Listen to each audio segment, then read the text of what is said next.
د انعکاس میډیا ګرانو لیدونکو او اورېدونکو سلامونه.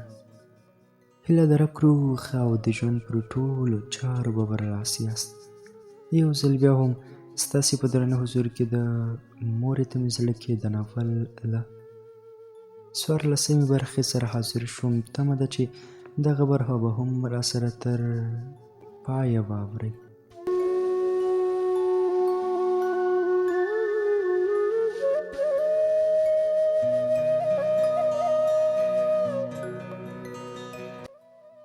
تقریبا 30 دقیقې وروسته اشرف ته زنګ راغی. هغه اوتره ښکارېده. موبایل یې ماته ونیوه. واخله څېره. دی سړی سر وغږېږه. زه د هغه په خبرو پوه نه شوم. وارخطا شوم. موبایل مې غوږ ته ونیو. هلو. مقابل لوري ځواب راکړ. ویې ویل موږ سره 2 کسان دي. ومې ویل ښه. هغه ویل غوږ شه، ځینې نښې درته وایم: تورې ټیکرۍ، وچ ممیز او د جامو مینځلو صابون. ومې ویل څوک یې؟ ته ولې دا نښې راته وایې؟ هغه تر یوې شېبې غلی و. هلو، حال ووایه. هغه مې مور او پلار دي. بیا په خبرو شو. شاره کې سبز سره پېښه شوې. یو تن وزیر اکبر خان روغتون ته راشئ. موبایل مې له لاسه وغورځېد. په منډه حمید څنګ ته ورغلم. هغه وویل څه خبره ده؟ ولې اوتر یې؟ له ډېرې ستړیا مې په سختۍ وویل له روغتون زنګ راغلی و. ویل یې یو تن وزیر اکبر خان روغتون ته راشئ. اسیره دا ته څه وایې؟ هو وروره تکړه شه. ښه ته همدلته اوسه، زه ورځم. شېبه وروسته یو سپین ږیری سړی هم راغی چې دنګه ونه یې درلودله. په پښتو صحیح نه شو غږېدی. له چیتو سترګو یې پوه شومه زاړه دی. زموږ د کور وره تر څنګ ودرېد. ویې ویل د پېښې کسان ستاسو خپل دي؟ ومې ویل هو. هغه وویل یو څو تنه ما سره راشئ. واضح وم همسایګان هم راټول شول او ورسره لاړم. سپین ږیري سړي یو ویجاړ ځای کې ودرولم چې دغه ساعت عاقب او حمید هم راغلل. سړي وویل خپل هوش له لاسه مه ورکوئ. ملا مو وتړئ چې مور مو په حق رسېدلې ده او پلار دې روغتون کې دی. ومې ویل نه، ته تېروتې یې. هغه ژوندۍ ده. مور او پلار مې جلال آباد ته تللي، هغوی بېرته راځي. عاقب وویل صبر وروره چې دا خلک ولې راټول شوي. هغه ځای ته مې منډه کړه. ممیز او مینچې مې په خپلو سترګو ولیدلې. کړېکه مې له خولې ووته. مورې ته چېرې یې؟ ولاړ کسان مې یو بل خوا ټېله وهل. بیا مې چیغه کړه اخوا شئ، مور مې لټوم. اخ مورې دا تا څه وکړل؟ تا خو ویل نور تمثیل خلاص شو. هله نو مورې تمثیل مه کوه. ته چېرې یې؟ زړه مې چوي. خیر دی که نه راشه. سپین ږیري سړي وویل ما سره راشئ. هغه په حویلۍ کې ده. څنګ ته یې ورغلو. څادر یې پرې خپور کړی و. لاسونه مې پر ږدېدو شو. هغه مې له مخې لرې کړ. سترګې یې پټې وې. اخ مې کړه. مور یې سترګې مې خلاصې کړه. د لیونو په څېر مې ورته اندامونه وپلټل. پښو سره یې جوخت کېناستم. مورې ته خو ټپونه هم نه لرې. پاسه ته ژوندۍ یې. پاسه مورې. خیر دی که نه؟ چیغه مې کړه عاقبه هله مرسته وکړه. مور مو وړو روغتون ته. بس که اسیره هغه مړه شوې. هوش راشه. نه ته درواغ وایې. زه خپله ورسره خبرې کوم. مورې خیر دی تمثیل مه کوه. هیله کوم مور جانې. لاس مې د هغه سر لاندې تېر کړ. غوښتل مې روغتون ته یې بوځم. لاس مې لوند حس کړ. بېرته مې کش کړ. په وینو سور و. چیغه مې کړه وای مورې دا په تا څه وشول؟ دا ظلم چا وکړ؟ یالله موږ خو په خپل مور راټول وو. ولې دې بېل کړو خدایه ولې؟ په دې ټول کور کې مو یوه مهربانه مور درلودله. هغه دې هم واخیسته. ولې خدایه ولې؟ سپین ږیري حاجي وویل باسه زویه صبر ولره. څنګه صبر شم؟ زړه مې چوي. په ژوندون مې د هغه هیلې پوره کولې. د هغه زاړه ټپونه لا ښه شوي نه وو. څنګه صبر وکم؟ غوښتل مې هغه یو ښه ډاکټر ته بوځم. دوی څه ډول مسلمانان وو؟ زما مور سره یې څه دښمني وه؟ چا ووژله؟ له چا څخه یې پوښتنه وکړم؟ سپین ږیري وویل په سړک کې یې ماین ښخ کړی و. نو څوک و هغه ظالمان؟ طالب او که بل څوک؟ اخ الله، ولې دوی غرق کوي نه؟ زه خو یې بې موره کړم. و مورې تا څه وکړل؟ مورې په تا خو مې پلار د مرګ وارونه وکړل، په تبر ووهل شوې، په چاړه دې سره پاره پاره شو، تا بیا هم موږ یوازې نه کړو. خو نن د هغه ظالمانو لخوا په داسې مرګ ووژل شوي چې په ځان هم پوهه نه شوي. نه پوهېږم الله هغوی څه ډول ظالمان وو، د کوم مذهب وو چې مین د عام وګړو لپاره په څړک کې خښوي. دوی انسانان نه بلکې بې رحمه وحشیان دي. دوی زما عاجزه مور له مانه د تل لپاره بېله کړه. یا الله هغه وحشیان د سپیانو خوراک کړي، ته یې تل تر تله ذلیله او د ژوند په هره لاره کې تباه او برباده لري. د مور تابوت مو کلي ته یوړ، پلار مې زخمي د وزیر اکبر خان په روغتون کې و. کلیوالو 2 قبرونه ایستي وو، یو مو د پلار لپاره، هغه مو بیرته په خاورو پټ کړ، او بل کې مو مور خاورو ته وسپارله. د هغه د وصیت له مخې د قبر څنګ ته کېناستم او په ژړغوني غږ مې د قرآن کریم تلاوت شروع کړ. سر راباندې وګرځېد، له شنختې سره مې تکیه وکړه او مې وویل مورې ته پوهېدې چې ته مړه کېږې، ځکه دې تمثیل کولو. ما خو ستا ومنله، خو تا د ارمان په څېر کار وکړ، ولې دې یوازې پرېښودم؟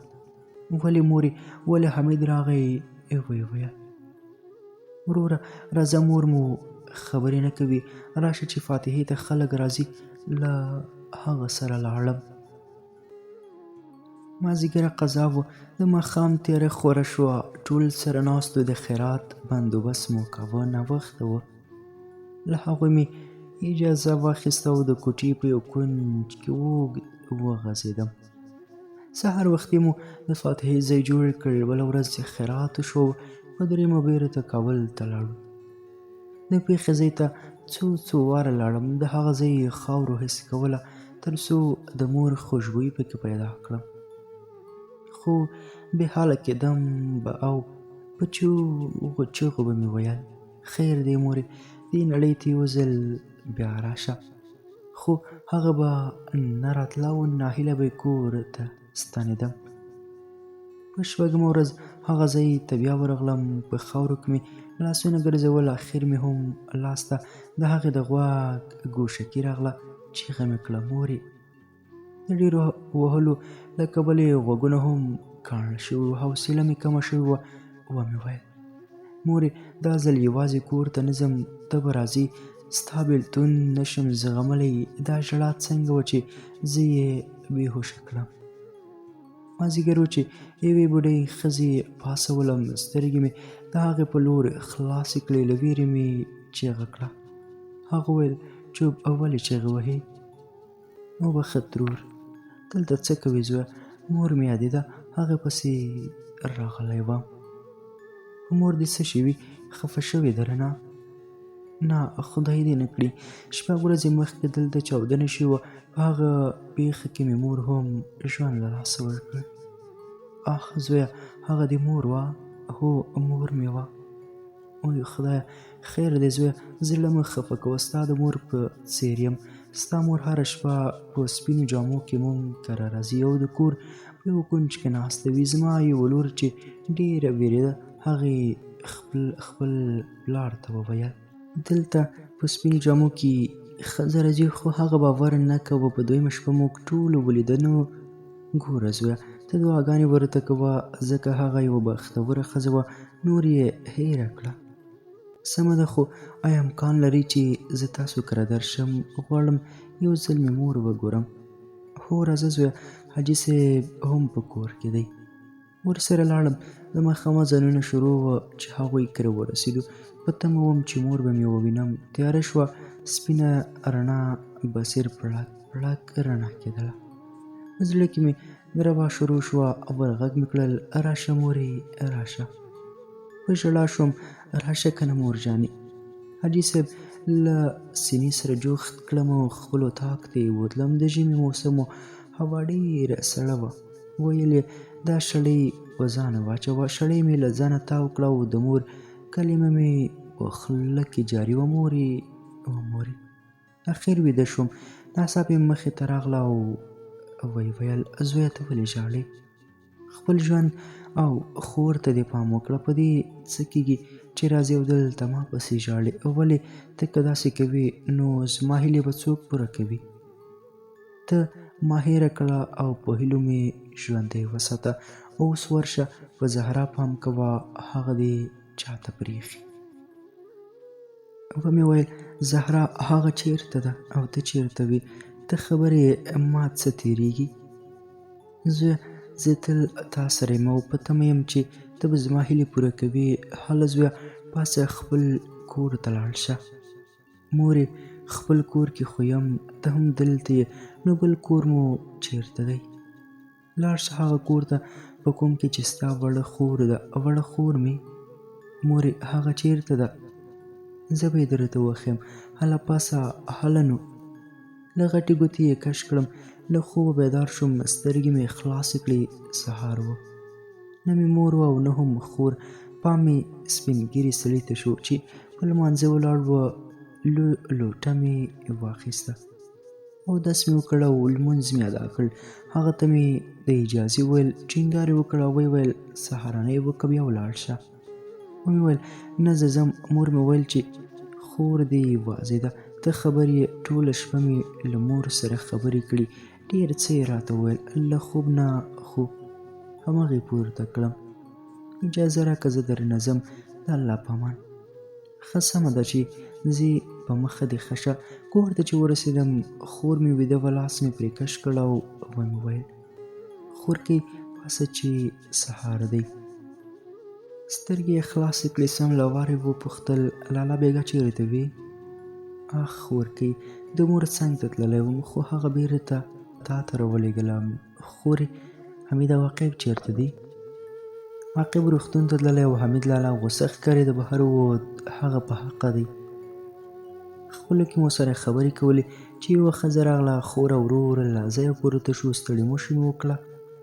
هغې لاسونو کې ډوډۍ او چای نیولي وه او ویې ویل واخلئ تاسو ته مې راوړي دي. یو بل ته مو کتل، ورینداره مې ترې واخیستل او ښځه نوره لاړه.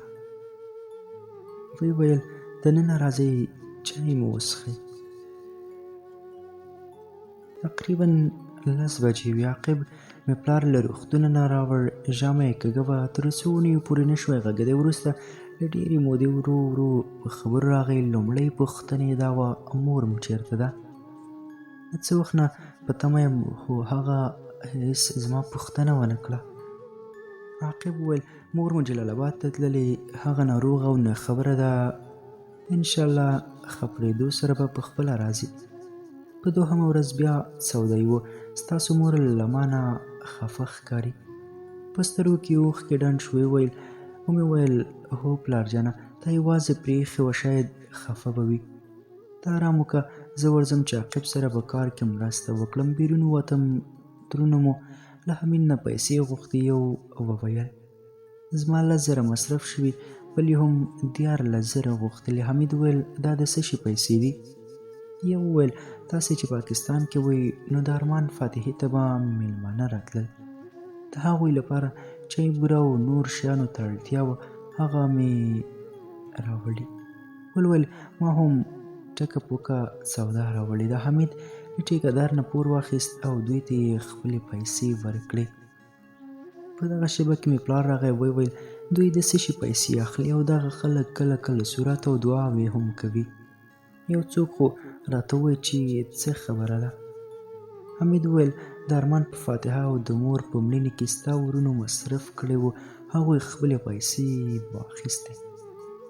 عقیب وویل پلارجان ارامه اوسه، مور مې نوره نه راځي، هغې له دې نړۍ نه د همیش لپاره تللې ده.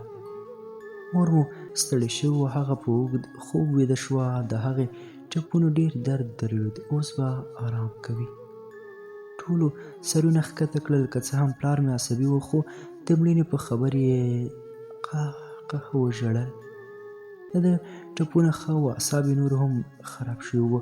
په معمولي خبره به یې هر څوک وهل او رټل. په بله ورځ عقیب سره لګیا وم، کار مې کوه. دی له کوره ناڅاپي راغی، موږ سره کومک شو او له ځان سره یې په قهر خبرې کولې. غوښتل مې د زړه تسلي ورکړم. څنګ ته چې نږدې شوم، مخکې له دې چې خبره مې واوري، د تنکي مخ نه یې راته پړق پورته کړ او پر مخ په کراچۍ پرېوتم. نرۍ وینې مې له خولې داره کړه، کړیکه مې له خولې ووته، خو د هغې سترګې لا پسې سرې شوې. په بدردو یې راته مور یاده کړه. په ژړغوني غږ مې وویل: بس که کنه پلار جانه، ما چې څومره ووهي خیر دی، خو مور ته مې بد مه وایه. مړو ته خلک دعا کوي. دعا ولې وکم او ولې مړه کېده؟ پلار جانه دا خو د الله تعالی رضا ده. وایي هغه خپل نیازبین په دنیا نه پرېږدي، بل دا چې په ژوندون دې څو ځله ووژله، بیا هم ژوندی واوسې. مړه شوې نو هېره یې کړه. هغه لکه د باران واورونه شروع کړل. عاقب چیغه کړه: مه یې وهه، که زموږ په وهلو مور مو ژوندی کېږي نو ما هم ووهه، خو نور مو په اسیرې وارونه مه کوه. ناوخته دی، کور ته لاړ شه چې ټپونه دې تازه دي.